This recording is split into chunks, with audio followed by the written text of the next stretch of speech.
Nagpapatuloy ang game number 2 ng NCAA Season 94 Finals. Live na napapanood dito sa SNA. Anton Rojas, Martin Antonio, Siege Tantenko at Angelic Manto ang inyong broadcast team para sa napakatinding laban sa pagitan ng Red Lions at Pirates. Alam mo, Anton, nakausap ko kaninang umaga si Coach Louie Alas, of course, the former coach of the Letra Knights. Tinanong ko siya kung ano yung mga pwedeng gawing adjustments for both teams.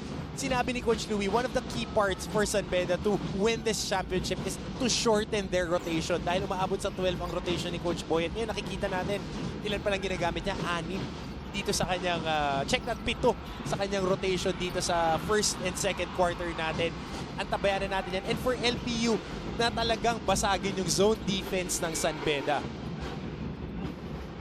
Para basagin ang zone defense ng San Beda, kailangan may pasok nila yung mga tres na katulad niyan. Yun nga lang, libre-libre si JC. Sumobra yung kanyang tira.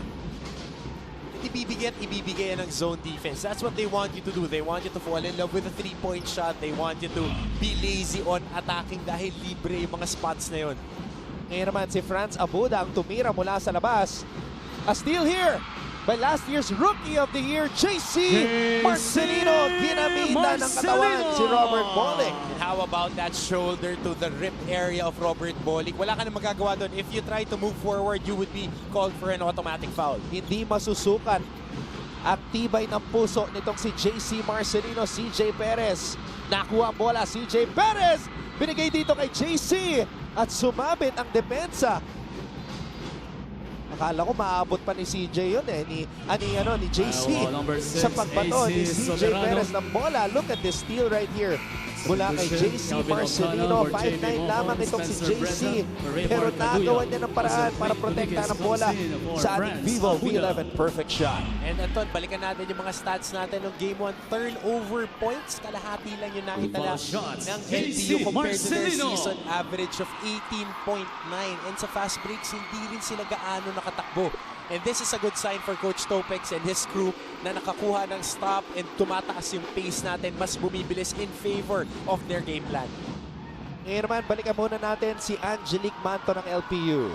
Anton and Martin, si Coach Topex Robinson na mismo ang nagsabi that this season has been a roller coaster ride for them, and today's game, they have another slope that they have to pass through. As I've mentioned earlier, amidst all the drama, all the pressure, and even the situation they have on hand, JV Marcelino will still leave everything on the line. Yes, Anton and Martin, napansin nyo ang hindi sabay pumasok ang kambal para maglaro sa Game 2. That is because JV Marcelino has sustained a right ankle injury during their training nung Friday. At kahit hindi ito nakasama sa training nila physically nung Saturday and Sunday, he still observed and sabi niya kahit hindi siya 100%, he will be ready whenever his name is called. Kahit hindi pa natin alam kung papasok si JV today, rest assured, he will still support his team, be it by the bench or on the court when needed. Balik sa inyo, Anton and Martin. Abay, Angelique, hindi ako magugulat kung biglang tinawag ni Coach Topex Robinson ang pangalan ni JC Marcelino sapagkat ibang klaseng enerhiya ang kanyang naibibigay sa kanyang mga kakampi. Pagka ganyan, Anton, it's a crucial ball game. Kahit na maga yung ankles mo, hit na lang yan. Pagbag, may mahabang off-season to recover. You want to get this ball game. You want to get this big win. 26 points ang naibigay ng mga kambal no game number 1 para sa LPU. 13 each mula kay JC at JV. Malaking bagay yan. JV also had 3 steals in that game. Oftana, isa sa mga manlalaro na dapat na maging leader ng San Beda sa mga darating na taon, Coach Hammer. One of my favorite players dito sa kanilang roster. Very athletic and just very, very good pagdating sa plus-minus sa kanilang depensa. Samantala, JC Marcelino, niluwa yung kanyang tira. Nakita mo yung situation na yun, Anton. Calvin Oftana was on ball and then nung pag-help niya, siya pa yung nakapagtaas ng kamay. Medyo inalintana talaga nung pumenetrate yung kanyang depensa. Robert Bolick binigay dito kay Oftana. Oftana titira mula sa labas. Sumobra. Suzu comes up with the rebound. And they need more stops like that dahil possession by possession ang laro dito ng San Beda. LPU is one of the fastest pagdating sa pace natin. They are number 1 dito sa ating liga. They want an up and down game. They want forcing turnovers against the opposing team. CJ Perez bitin yung kanyang tres off Dana, makukuha ang rebound. Doliguez, pinasok na rin ni Coach Boyd Fernandez. At pinag-uusapan natin yung ginawa ni Doliguez sa first half ng game number 1. Tatlong 3-point shot agad doon kay Clint Doliguez. Samantala, off Dana, nakalusot sa ilalim, gawa ng pasa ni Robert Bolick.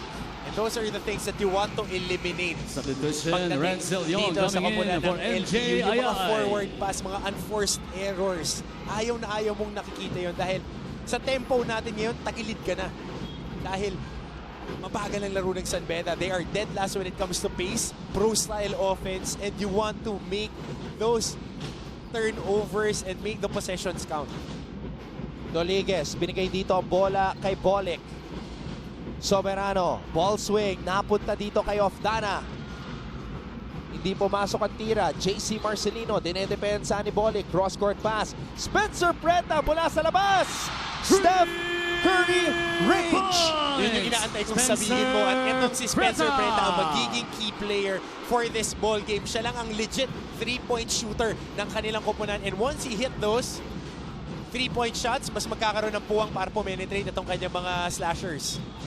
Balik sa 5 ang lamang ng two-time defending champions. Patuloy pa rin na sumasabay sa tindi ng alon ang LPU Pirate Ship.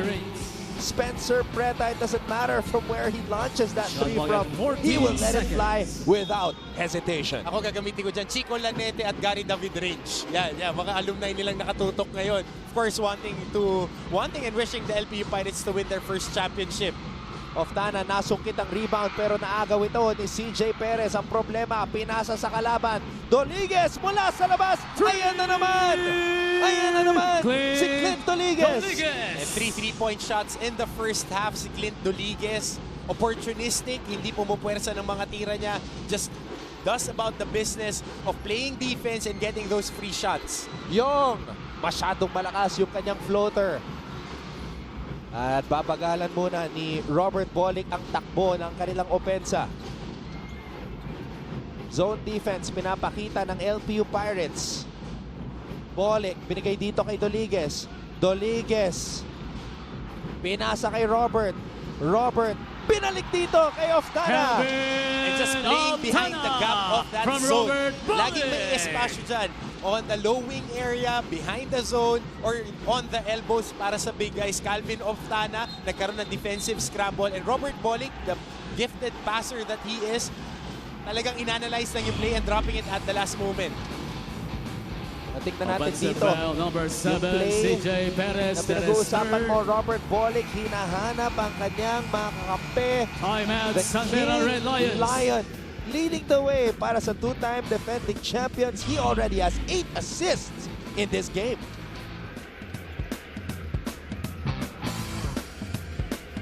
Kayo ay nakatutok sa NCAA Season 94 dito lang sa SNA. Kasama ko ngayon ang isa sa mga players na masasabi mo talaga #galing NCAA, galing NCAA, Big Bo Belga. Kamusta naman ang pagiging analyst mo sa The Score? Okay naman. It's a you will learn a lot sa The Score, and plus nakakatulong ka sa iba. Well, as an analyst for The Score, meron akong tanong. Marami nang nagbago about the NCAA since the time that you were playing for the Dolphins. Isa dyan ang rivalry ng San Beda Lyceum. Anong masasabi mo sa ginawa nito para sa liga? Malaking bagay yung NCAA sa lahat, especially for the guys who's gonna go professional. Kasi it's one of the stepping stones. And speaking of players who could go professional, malay mo isa sa mga players ngayon maging teammate mo pa. Which of the players from San Beda and from LPU ang talagang nagpa-impress sa'yo this season? I am impressed with CJ Perez, the way he plays. Sobrang talino and ang lakas ng katawan. 19 Yun seconds on sila the shot clock. Bolick, si Mocon, looking to play with them sa PBA naman. Alright, maraming salamat. Big Bo Belga, abangan niyo siya sa The Score. Back to you, Anton. And the score, tuwing 6 p.m. Oo, mas every maaga na ngayon. evening. Anthony, Oo. ready ko na yung ice ko ha. Nakita ko kasi si Bo Belga eh. Baka biglang mapayelo na naman ako ng dibdib eh. Samantala, Robert Bolick, ibababa ang bola dito kay Clint Basket counts for Dominguez. Clint Robert Bolick with 9 Dominguez. assists. And we are still in the first half. Foul number 13, Ito yung mga Rancel shock Young. troopers That sa is San first. Beda. Substitution, Clint Raymond Rodriguez Gaduya ngayon may 5 for puntos. Spencer Breta. Calvin Oftana may That is 4 the na puntos. 14th Ace foul for Soberano may LBU 6 na Pirates. puntos off the bench. Heavy artillery. Free Total throw. assists ng dalawang koponan. Dominguez. Bolick may siyam. Pang-siyam na assist na yun. 8. Ito ang official numbers na 8 assist at 6 pa lamang para sa LPU. Nakita natin yun. LPU pagdating sa assists. Anton, dun sa regular season natin, they are number 2 with 19 a game. Pero last game, medyo mababa ang kanilang assist numbers. They were just 13 assists in the whole game. Kaduya, cross-court pass, pinigay dito kay JC Marcelino. At may tinawag na foul dito kay AC Soberano. Foul on number 6, Hirap na hirap din AC talaga Soberano. mag-fabricate That ng is points second. itong LPU. Kanina Mike Harry Suzu injecting much needed life sa kanilang for AC offense with that Soberano. follow-up dunk. Second team foul Nakakuha for the sila Red ng agaw Lions. pero hindi 14 on na-convert the shot yung clock. basket ni JC Marcelino. Pangalawang follow-up dunk na yan ni Mike Harry Zuzu dito sa finals. Zuzu titira mula sa labas. Nakuha ni Donald Tangco ang rebound. Not the shot that you want him to take, especially ngayon nagra-run ang San Beda. Mike Harry Suzu is unstoppable when he is inside the paint. Zuzu 2 beses nang tumitira mula sa labas. Ngayon naman Oftana naghahanap ng kakampi. Nakuha ni JC Marcelino ang bola. Mike Harry Zuzu pupunta sa free throw line. And that's what they need to do. Just force the fast break. We go back to the corollary ng playground. Ako naman to kay Coach Louie Gonzalez ng number Dalasal 3, kanina James umaga. Quinqueday. Tinanong ko rin siya, ano yung pinakamagandang sagot sa zone defense ng San Beda? He just said, think of it as a park game. Nakasona yung kalaban mo para hindi sila makaset up. You need to force the fast breaks. Kailangan tumakbo ka ng tumakbo. And that's what they need to do. Talking about the LPU Pirates. Suzu. Ngayon naman si Mike Harry Zuzu babalik sa free throw line. Maniwala po kayo na nung 15 years old lamang na si Mike Harry Zuzu naging kakampi niya si Joel Embiid ng Philadelphia 76ers sa isang basketball camp sa Cameroon na tinatawag na Kosangwe Academy. Ang misyon ng Kosangwe Academy ay mabigyan ng scholarship ang mga katulad ni Mike Harry Zuzu at Joel Embiid sa iba't ibang panig ng At mundo. kilala mo sino-sponsor niyan? Luke Richard Ambaamute. Mula pa lang nung nasa UCLA siya, yan na yung ginagawa na dahil prinsipe sa Cameroon si Ambaamute. So itong mga manlalaro na nakikita natin from Cameroon, from a lot of parts of Africa, alumni ng programa na yan. Pero bagamat tubong Cameroon, si Mike Harry Zuzu, mahal na mahal niya ang Pilipinas. Kwekotey, masyado malakas yung kanyang tres. JC Marcelino, lulusot sa depensa. At tinawagan na naman ng foul ang San Beda University. Robert Bolick hindi makapaniwala. Foul on number 8, Robert Bolick. Tignan natin dito ang atake ni JC Marcelino. Warning on the San Beda Red Lions, number 8, Robert Bolick. Of course, wala naman player na umamit na foul. Of course. Pero kitang-kita braso yung nahampas ni Robert Bolick. At ito, sinasabi mo kanina, Anton, kahit natapilok sa ensayo ng Biyernes, diretso lang as we see our Rookie of the Year, Larry Muyang and Bong Quinto. Of course, graduating and going on with their basketball career. Itong si Bong Quinto. Oh, sa FPBL. Oo, Bong Quinto playing well for the Batangas City Substitution. Tandoy Athletics. Bahagi yan ang pinakaunang FPBL Robert championship team. Sir Mark Liviste. Oo. And Larry Muyang for the San Juan franchise naman. Ang ating Mythical 5 kanina, pinangalanan, Prince Ese, Robert Bolick, Bong Quinto, Donald Tangqua, at si JV Mocon. And of course, the Collector was named MVP. Mocon. Collecting hardware talaga. MVP, Defensive Player of the Year, Mythical 5. He collects good things, as he said. Samantala, JC Marcelino, nauna. Walang nakahabol dito kay JC Marcelino. Binibigay ang lahat para sa kanyang kupunan. And that's all about heart. Just sprinting hard to the paint. Di na inalintana yung depensa ni Donald Tangqua. Just elevating and finishing baba sa animang lamang. JV Mocon mula sa kanto. Saan ang galing to? JB JC. Mocon. Or Timeout JV LPU Mocon. Pirates. Just heating up San Beda University lamang kontra LPU, 37-28.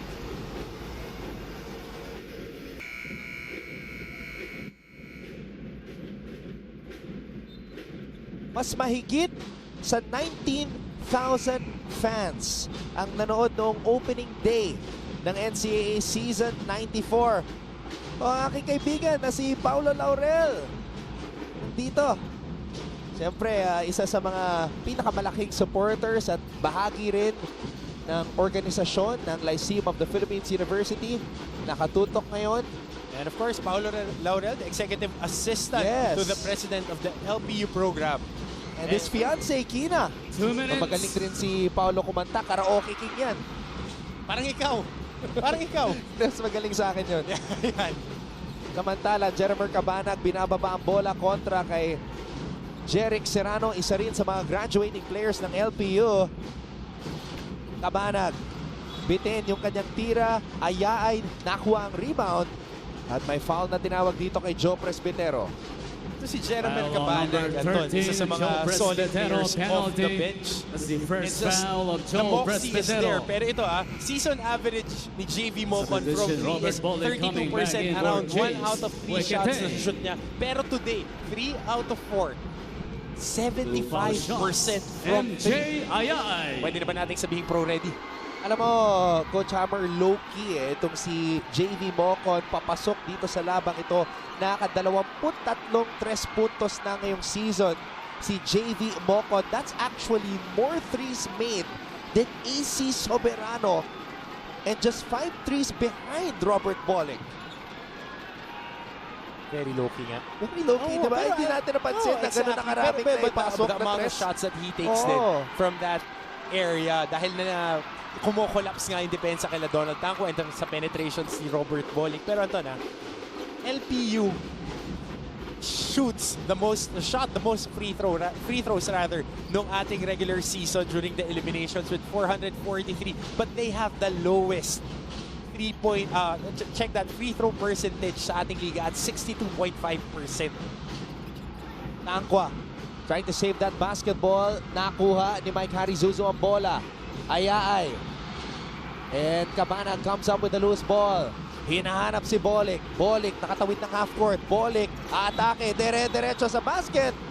At makakasungkit ng foul itong si Robert Bolick. Ang ganda na sana nung stop ni Raymar Caduyak dito sa may half-court Well, area. number Putting 11, contact kay Robert Mike Bolick na walang Zuzu. foul. His first But foul. on the burst ni Robert Bolick, Mike Harisuzu, hindi niya napigilan yung sarili niya. Pwede na lang sana niya itaas yung kamay para hindi makuha yung foul. But he still Foul shots. pumalo pababa. Robert Bolick. Robert Bolick, naging 23 years old noong nakaraang September 13. Tubong Barangay Alegria sa Ormoc, Leyte. Nagsimulang mag-basketball dahil sa kanyang nanay na si Zenny na gumawa ng liga para sa mga batang katulad ni Robert Bolick sa kanilang barangay. Yun yung maganda. Nanay mo yung nagpaliga. Siyempre yung tatay ni Robert dating nasa Air Force, served 32 years para sa US, si Robert Lee Sr. And of course, it's Veterans Day today Oh. sa North America. To all our veteran friends there, especially sa mga alumni sa San Beda, Southern California. Magandang araw po sa inyo. Salute! At Salute to na your rin. service. Salute Salute na sa rin mga sa- kaibigan natin sa AFP dito na lagi nakatutok sa basketball games sa SNA. At syempre ang Tunog Boys, mga kabarkada ni Robert Bolick sa Ormoc. Samantala, JC Marcelino may pasok ang baseline jumper. Marcelino. Anong spray na to? Anong spray nyo sinasabi? Basta laro. Cabanag, binigay dito kay Robert Bolick.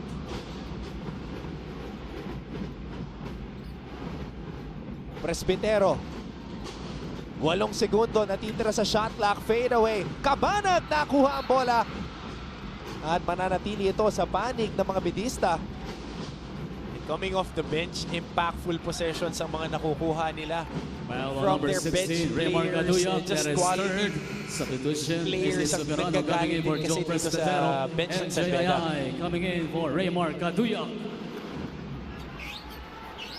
Shooting 2, Donald Tangkua. Donald Tangkwa, ito ang kanyang ika-4 na taon bilang miyembro ng San Beda sa NCAA. He is graduating this season. Pinag-iisipan pa niya, Coach Hammer, kung gagamitin niya yung kanyang pang-5 at huling taon niya sa NCAA. Ano sa tingin mo? Kung meron pang free education, bakit hindi? The most important part is he can cross-enroll to a different course. So he could graduate with double degrees. Yun yung maganda. Yan ang pagkakataon na binibigay ng mga institusyon natin dito sa NCAA. Hindi lamang pang basketball, pati sa pag-aaral. At ang gaganda rin ng mga programs talking about the San Beda, the LPU program, the Mapua University, lahat ng mga eskwelahan giving an opportunity sa mga players natin. Samantala, nakarecover si from Jeric Serrano. NJII. Muntik nang nawala ang bola sa kanya kanina. Pero hindi siya bumigay, hindi siya sumuko. Halftime Nakapuntos pa scoring. bago tayo LPU nagtapos Pirates, dito sa first 33. half ng San Beda ating Red laban. At Lions, napakatindi 39. ng laban na to. JC Marcelino at ang mga pirata ng LPU susubukang may pagpatuloy ang ating serye. Pero eto namang si Robert Bolick at Calvin Aftana gusto nang tapusin. LPU 10-5 run bago nagtapos ang first half. Lahat ng galing, pinipigana, linalabas na, ginagamit na ng ating mga magigiting na manlalaro sa pinakaunang liga para sa mga students at athletes ng Pilipinas. Mike Harry Zuzu, dating teammate ni Joel Embiid sa Cameroon, dunking it home here at the Mall of Asia Arena, and Robert Bolick doing it all, dishing out 9 assists para sa kanyang koponan. 39 para sa San Beda, 33 para sa LPU. Ito po ang game number 2 ng NCAA Season 94 Finals.